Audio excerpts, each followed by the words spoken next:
목사 시절에 차가 고장이 나서 서울에 있는 상계동의 카센터에 갔습니다. 이 상계동은 제가 다니던 모교회, 어릴 적 다니던 교회가 있는 그곳이었는데요. 갔더니 카센터 사장님의 아들이 나오는데 저보고 선생님 그러는 거예요. 청년이. 그래서 제가 아무리 봐도 누군지 모르겠어요. 그래서 이제 이야기를 해보니까 제가 20살 때 이 친구는 6학년이었고 소년부를 열심히 다니던 친구였습니다. 그래서 인사를 한 거죠. 너무 반가워서 지금 어떻게 교회 잘 다니고 있냐 했더니 안 다닌대요. 바빠서, 여러 가지 바빠서. 예, 그럴 수 있습니다. 바빠서 우리 청년들 신앙생활 멀어질 수 있죠. 대학도 가야 되고 청소년 때에는 또 취업도 해야 되고 또 결혼도 해야 되고 결혼하고 나서는 또 얼마나 바쁩니까? 여러분, 그런데 일리는 있어요. 바쁘기 때문에 하나님을 경외하는 것이 점점 더 뒤로 갈 수 있어요. 그러면 바꿔서 생각한다면 바쁜 것이 하나님보다 더 우위에 있다라는 거죠. 하나님보다 공부, 돈 버는 것, 이것이 더 중요하다라는 겁니다. 냉정하게 표현하면. 2000년 전 바울이 살던 시대는 어땠을까요? 그 시대도 공부하고 취업하고 일하고 살았습니다. 다 동일하죠, 사람의 삶은. 바울 역시 특별히 더 성공을 위해서 달려가는 그런 청년이었어요. 그 당시에 참 귀하다는 로마 신분을 가진 사람이었습니다. 게다가 집안도 훌륭해요. 빌립보서 3장 5절과 6절입니다. 나는 8일 만에 할례를 받고 이스라엘 족속이요 베냐민 지파요 히브리인 중에 히브리인이요 율법으로는 바리새인이요 열심으로는 교회를 박해하고 율법의 의로는 흠이 없는 자라. 8일 만에 할례를 받았어요. 사울 왕, 베냐민 지파거든요. 그 왕족의 후손이라는 거예요. 이스라엘 사람 중에 이스라엘 사람이에요. 이방인의 피가 조금 더 섞여 있지 않은 정통 이스라엘 사람인데다가 그 당시에 주류 지도자 계층이었던 바리새파고 열심으로는 교회를 박해했고, 그것까지 이제 자랑이에요. 조금 더 흠이 없었고 그 당시에 최고의 율법 선생님이었던 가말리엘의 제자로 공부를 하고 있었습니다. 아니, 대체 그게 뭘 그렇게 중요한가 싶은데요, 우리 식으로 하면 제일 좋은 집안에 명문대를 나오고 돈도 좀 있고 상류층의 삶을 살던 사람이다라는 겁니다. 이런 사람들의 목적은 오직 성공이죠. 출세입니다. 돈을 많이 버는 거예요. 이러던 바울이 180도 확 바뀌게 됩니다. 7절이에요. 그러나 무엇이든지 내게 유익하던 것을 내가 그리스도를 위하여 다 해로 여길 뿐더러. 분명히 나에게 유익하던 것이었어요. 좋은 집안, 돈, 상류층의 사회, 당연히 유익하던 거죠. 그런데 예수님 때문에, 예수 그리스도를 위해서 이제는 다 해로 여긴다. 해로 여긴다라는 것은 안 좋은 것으로 여긴다라는 거죠. 나를 안 좋게 만드는 대상이기 때문에 과감하게 그걸 버린다라는 거예요. 8절에서는 더 단호하게 고백합니다. 우리 8절 같이 볼게요. 시작. 또한 모든 것을 해로 여김은 내 주 그리스도 예수를 아는 지식이 가장 고상하기 때문이라. 내가 그를 위하여 모든 것을 잃어버리고 배설물로 여김은 그리스도를 얻고. 아멘. 자, 모든 것을 해로 여기는 가장 큰 원인은 예수 그리스도를 아는 지식이 가장 고상하기 때문입니다. 그것이 최고의 가치이기 때문에 그렇습니다 라는 고백이에요. 이전에는 출세하고 돈 벌고 상류층 사람들하고 노는 것이 가장 최고의 가치였어요. 그런데 이제 그것이 아님을 깨닫고 이거 내려놓는 정도가 아니라 해로 여기고 심지어 배설물로 여긴답니다. 화장실에서 내려보내시잖아요. 여러분 아쉬워하세요? 아쉽다, 내가 너를 보내야 하다니. 여러분 한 분도 안 계실 거예요. 빨리 내려가라 이러는 거죠. 냄새도 싫다, 자기 건데도 막 냄새 이러잖아요. 이렇게 되는 거예요. 그 정도로 싫은 존재로 만든 이유는 예수님을 경외하는 것, 예수님을 아는 것, 예수님과 함께하는 것이 가장 소중하기 때문에 그렇다라는 거죠. 이 말씀을 할 때마다요, 많은 분들이 시험에 듭니다. 긴장돼요. 여러분들 얼굴 표정에 아닌 듯하지만 써 있습니다.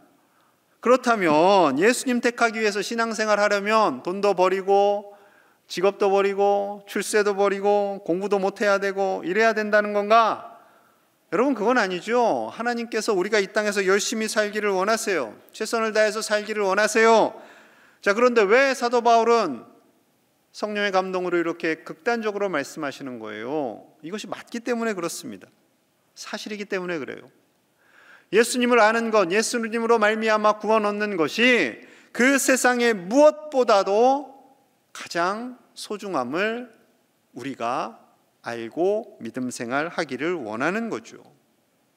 여러분, 이것을 알고 믿음 생활하는 것과 그냥 나 예수님 믿어 하고 다니는 것과는요, 하늘과 땅 차이입니다. 하나님께서 우리를 지으신 목적이기 때문에 그래요. 우리가 이 땅에서 사는 것은요, 잘 먹고 잘 살다가 적당히 신앙생활하다가 적당히 천국 가는 게 아니라 이 땅에서 하나님의 사명자로 열심히 최선을 다해서 하나님의 영광을 위해서 사는 겁니다. 하나님의 기쁨을 위해서 사는 겁니다. 그러다가 하나님 부르시면요, 주님과 함께 더불어 사는 것, 그것을 하나님이 원하시는 거죠. 제가 초등학교 6학년 때 선생님께서 이제 아이들 앞에 나와서 꿈을 발표하래요. 어렸을 때 그런 거 많이 하셨잖아요. 참 부담스러운 시간이죠. 그때 제가 앞에 나갔습니다. 그래서 제가 이랬어요. 저는 기업을 이끌는 사업가가 되고 싶습니다. 세계적인 사업가가 되는 것이, 세계적인 기업을 세우는 것이 제 꿈입니다. 아유, 맹랑하죠. 여러분, 뭐 꿈이니까 말도 안 돼 이런 말씀, 이런 표정으로 보고 계시는 것 같은데 네, 꿈이에요, 여러분. 꿈은 크게 꾸셔야 돼요. 그래서 제가 그랬던 이유가 있어요. 초등학교 4학년 때 프로야구가 시작할 때 팬클럽 회원을 모집합니다. 그때 제가 삼성 라이온즈의 팬클럽이 됐어요. 딱 1년만. 왜냐하면 삼성에서 선물을 제일 많이 줘. 그래서 명동 신세계백화점 가가지고 이제 회원 가입을 했는데, 그중에 이제 그해 우승을 하고요, 삼성에서 이렇게 두꺼운 일기장을 하나씩 준 거예요. 그 일기장에는 일기를 쓸 수 있는 동시에 삼성이라는 기업을 홍보하는 책이에요. 참 삼성 사람들 똑똑해요. 그래서 일기를 쓰다 보면 삼성을 함께 공부해. 아, 삼성은 이런 회사가 있구나. 신라호텔도 삼성 거구나. 한솔도 삼성 거구나. 중앙일보도 삼성 거네. 온통 삼성이네. 이런. 그래가지고 나도 이런 기업 한번 해봐야겠다. 꿈을 꿨습니다. 그래서 그날 이후로 제 친구가 어이 박재벌 이렇게 불러줬어요. 은근 좋았어요. 그래서 초등학교, 중학교, 고등학교, 대학 때까지 나는 사업가가 돼야 돼 하고 경영학과를 갔죠. 그런데 하나님께서 바꿔주셨습니다. 여러분, 그게 좋은 꿈이 아니어서 바꾼 게 아니에요. 하나님의 은사가 다를 뿐입니다. 하나님께서 저를 목회자로 부르셨고 이 길을 가게 하셨고 광양제일교회를 만나게 하셨고 여러분과 저가 함께 행복하게, 저는 그렇게 믿습니다. 저는 굉장히 행복한데 그렇게 행복하게 신앙생활을 하게 하신 거죠. 여러분, 사업가도 좋고요, 목회자도 좋고요, 선생님도 좋고요, 가정주부도 좋고요, 공무원도 좋고요, 다 좋습니다. 하나님은 다 좋아하세요. 그런데 중요한 것은 그 직업을 갖든 무엇을 하든지 어떠한 순간 속에서도 예수 그리스도를 포기하지 않고 사는 것, 끝까지 하나님 부르시는 그날까지 예수님 꽉 잡고 사는 것 원하세요. 그리고 더 한 단계 더 위에 그분을 최고의 가치로, 우리 인생의 가장 중요한 분으로 모시고 살기를 원하시는 거죠. 우선순위지요. 내 생각과 내 계획, 내 목적이 아니라 하나님의 계획, 하나님의 뜻, 예수님을 믿는 그것이 내 삶에, 내 시간에, 내 생각에 가장 우선순위가 되어야 하는 것입니다. 여러분, 이것이 정말 중요한 거예요. 오늘 한번 집에 가셔서 천천히 한번 생각해 보세요. 예수님은 나의 인생에 있어서 어느 순위쯤에 있을까? 아마 청년들은 1순위는 애인일 거야. 그 애인의 자리를 하나님이 가야 한다라고 하면 굉장히 긴장될 거예요. 여러분, 그 순서 가운데요, 하나님이 가장 우선순위에 있어야 됩니다. 사도들, 초대교인들, 선교사님들이 왜 복음을 전하고 목숨을 내어놓기까지 신앙을 포기하지 않았을까요? 예수님이 가장 중요하기 때문에 그렇습니다. 물론 우리는 이 땅에서 돈도 벌어야 되고요, 취업도 해야 되고요, 공부도 해야 되고요, 열심히 살아야 됩니다. 만약에 이것을 성실하게 하지 않으면 하나님한테 혼나요. 성실하게 해야 돼요. 최선을 다해야 돼요. 그런데 더 중요한 것이 있습니다. 마태복음 6장 33절입니다. 우리 함께 볼게요. 시작. 그런즉 너희는 먼저 그의 나라와 그의 의를 구하라. 그리하면 이 모든 것을 너희에게 더하시리라. 아멘. 에어컨 좀 줄여주세요. 기침하는 분들이 아까 계시던데. 자, 먼저 중요한 것은 먼저입니다. 먼저 하나님의 나라와 하나님의 의를 구하라. 그리하면 이 모든 것, 우리의 필요한 모든 것, 물질, 건강, 우리가 살아가는 데 필요한 모든 것 더하여 주시겠다라고 약속하십니다. 정말요? 진짜라니까요. 이 말씀 믿으셔야 돼요. 때로는 이 말씀이 잘 와닿지 않을 때가 있어요. 정말 그러실까? 나 지금 당장 돈 벌어야 되는데, 당장 공부해야 되는데 하나님을 믿으면 이것을 더하여 주신다고? 정말일까? 많은 청년들이 고민하다가요, 아닌 것 같아 하고 믿음을 버리고 자기 생각대로 사는 거죠. 여러분, 이 말씀을 믿으셔야 돼요. 진심으로 믿으셔야 돼요. 잘 안 믿어지면 좀 믿게 해달라고 기도 좀 하세요. 여러분, 성경 말씀 읽다가 잘 안 믿겨지는 말씀이 있죠. 뭐 그랬나 보다, 그런가 보다 하지 마시고요. 하나님, 이 말씀 나 잘 안 믿어져요. 베드로가 무리를 걸었다는데 이 말이 됩니까? 하나님, 믿게 좀 해주세요. 홍해를 갈랐다는데 그게 말이 됩니까? 믿게 좀 해주세요. 기도하셔야 돼요. 이 말씀도 마찬가지예요. 우리 청년들, 청소년들, 이 말씀이요 믿어져야 돼요. 그런데 막상 대학 다니고 취업 준비할 때는 이 말씀이 잘 와닿지 않는 거죠. 청년들의 복음화율이 3%라고 합니다. 3%.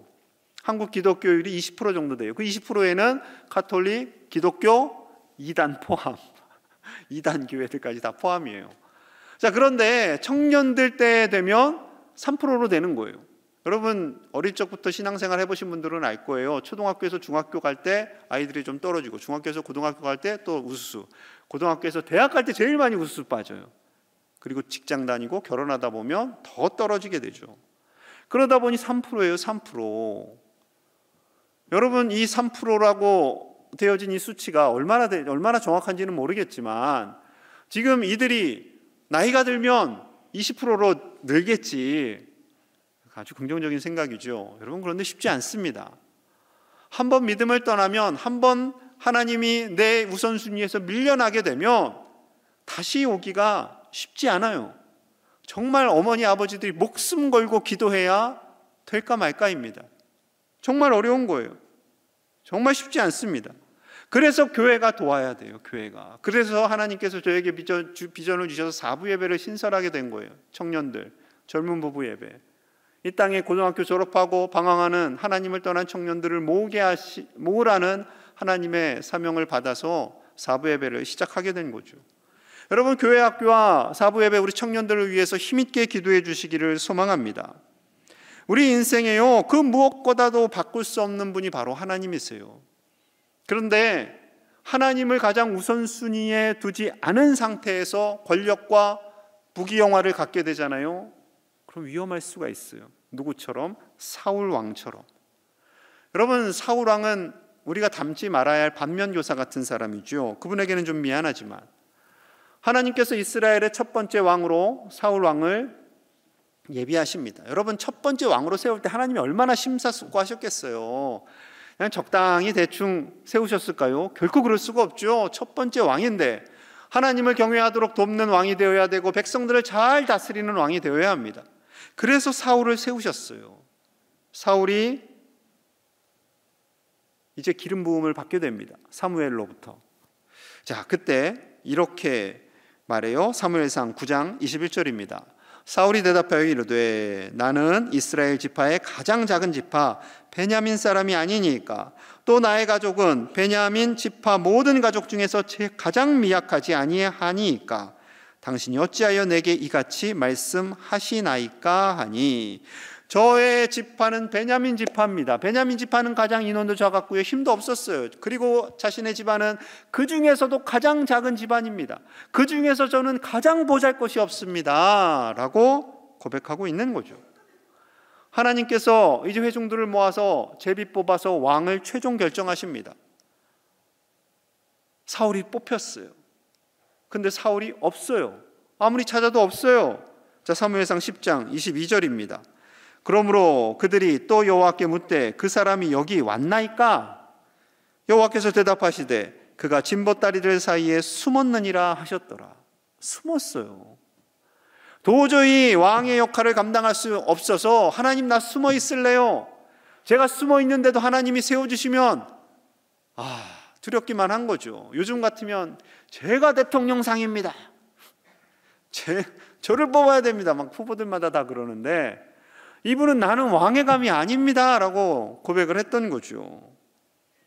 하나님을 경외하며 정말 겸손했습니다. 그런데 하나님을 1순위에서 밀어내고 자신의 권력과 부귀영화가 1순위가 되는 순간 그가 망가지기 시작합니다. 다윗을 볼 때 다윗이 자신의 권력을 뺏어갈 사람으로 보이는 거예요. 두려워요. 그래서 다윗 죽이는데 10년 넘게 에너지를 다 쏟아냅니다. 나라를 돌보지 않고. 그 에너지를 나라를 돌보는데 다 쏟았다면 좋은 왕이 되었겠죠. 여러분, 사울이 가장 큰 실수한 것은 왕의 역할보다 더 중요하신 분 하나님을 잃어버린 거예요. 하나님께서 왕으로 세워주셨잖아요. 하나님이 세워주신 거예요. 그러면 하나님이 너 여기까지다, 너 그만둬야겠다 하면은 네 하나님하고 하나님께 드려야죠. 그런데 싫은 거예요. 하나님이 세웠다 할지라도 지금 이것은 내 자리이고 내 권력이고 내 부귀영화라고 착각한 것이지요.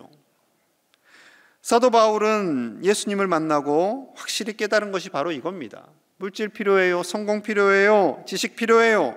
그러나 예수님보다 앞설 수는 없다라는 것을 인정하는 거죠. 예전에 목사님들 목회하시면서 참 믿음이 들어가기 힘든 분들이 있다라고 말씀하신 적이 있어요.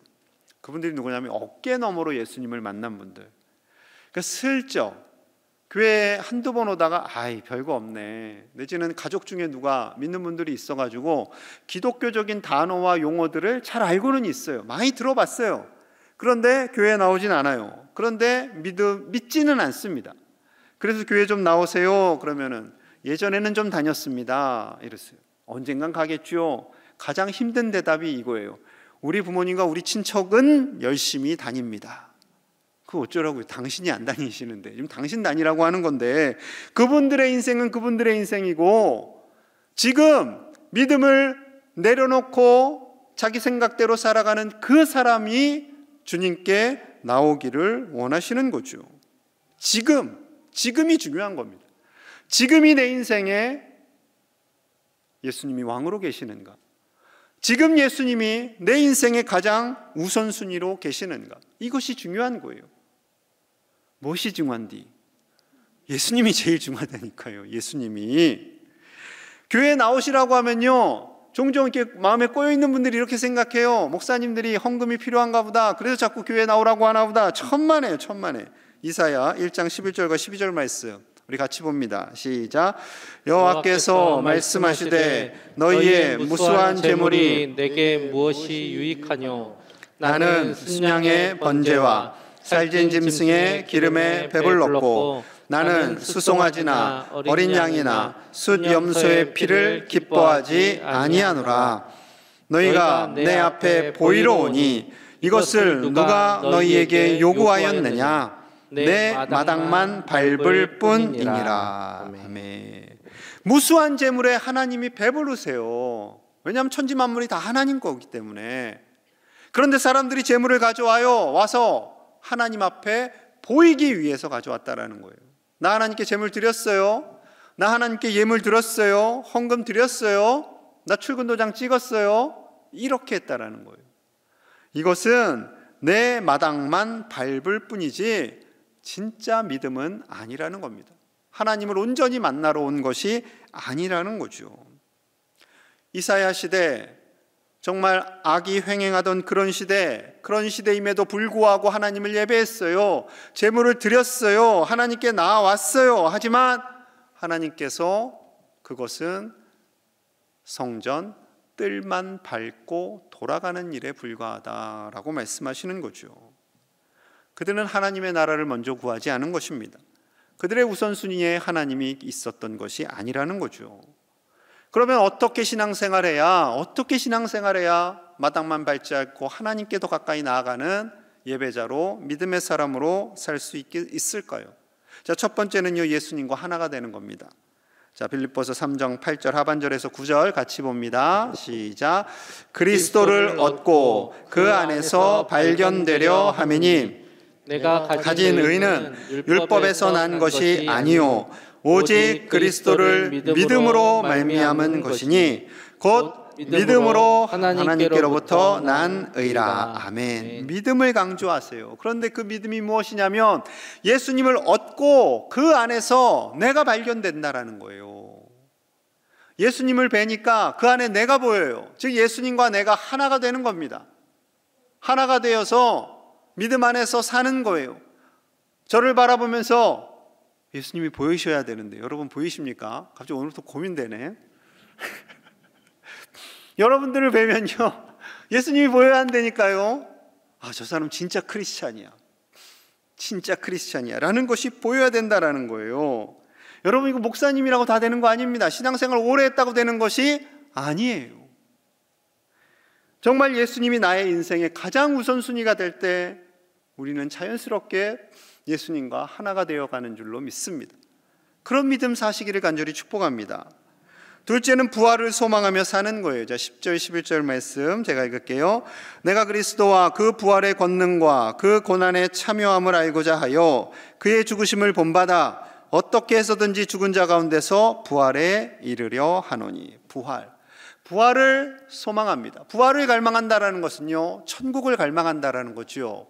그런데 부활의 권능과 그 고난이라는 단어는 싫은데, 부담스러운데, 고난을 누가 좋아하겠어요? 다 부담스럽죠. 그런데 제자 디모데에게요 사도 바울은 이렇게 권면했습니다. 예수님의 좋은 병사로 나와 함께 고난을 받으라. 제가 만약에 부목사님들 나와 함께 예수님의 좋은 병사로 고난을 받읍시다 그러면 우리 부목사님들은 착해서 예 그럴 거예요. 여러분, 고난이 힘들고 어렵지만 그 고난을 뛰어넘을 수 있는 것은 장차 주실 그 천국에 놀라운 은혜가 있기 때문에, 그곳에서 우리가 받게 될 기쁨이 너무나도 크기 때문에 이 땅에서 눈물이 있고 이별이 있고 아픔이 있지만 그 모든 것을 뛰어넘을 수 있는 거죠. 그 믿음도 가지시기를 간절히 축복합니다. 왜냐하면 많은 사람들이 고난이 두렵기 때문에 더 돈 하거든요. 난 고난이 싫어. 돈 하다가 여러분, 우리 인생 하나님과 더 멀어지면 그것처럼 비참한 것은 없는 거죠. 부활의 소망으로 어떠한 고난도 이겨나가시는 저와 여러분들 되시기를 축복합니다. 셋째는요, 지금 예수님 바라보며 달려가는 거예요. 지금. 자, 12절이에요. 제가 있습니다. 내가 이미 얻었다함도 아니요 온전히 이루었다함도 아니라 오직 내가 그리스도 예수께 잡힌 바 된 그것을 잡으려고 달려가노라. 지금 달려가는 거예요. 이미 얻었다함도 아니고 온전히 이루었다함도 아닙니다. 바울이 열심히 사역을 했어요. 1차, 2차, 3차 전도 여행을 하면서 거의 20년 가까이 사명을 감당합니다.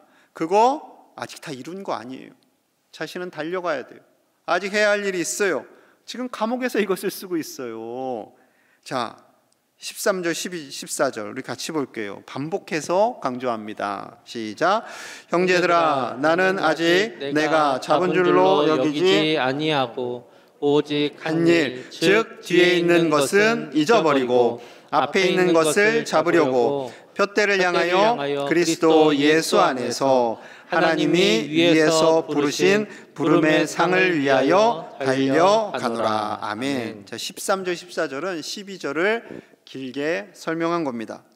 지금 자신은 달려가는데요, 과거에 한 거 다 잊어버리고 과거에 했던 업적들 다 지워버리고, 수많은 교회가 세워지고 많은 그리스도인들이 세워졌지만 그거 자랑하지 않고 예수님 부르신 그 부름의 상, 그 표대를 향해서 지금 달려가겠다는 거예요.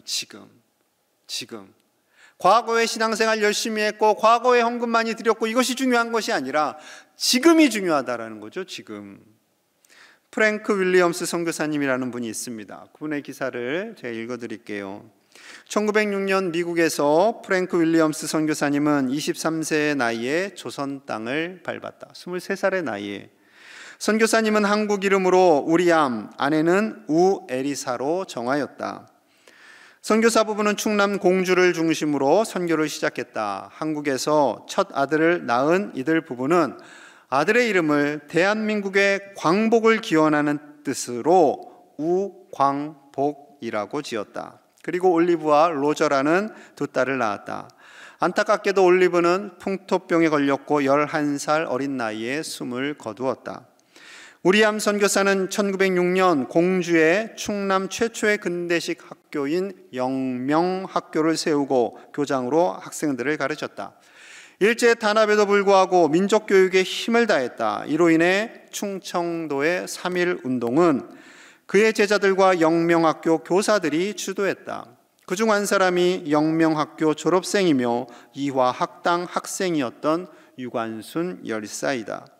1919년 4월 1일 충청도 아운의 장터에서 일어난 만세운동의 주역으로 그는 체포되고 18살의 꽃다운 나이에 산화하고 만다.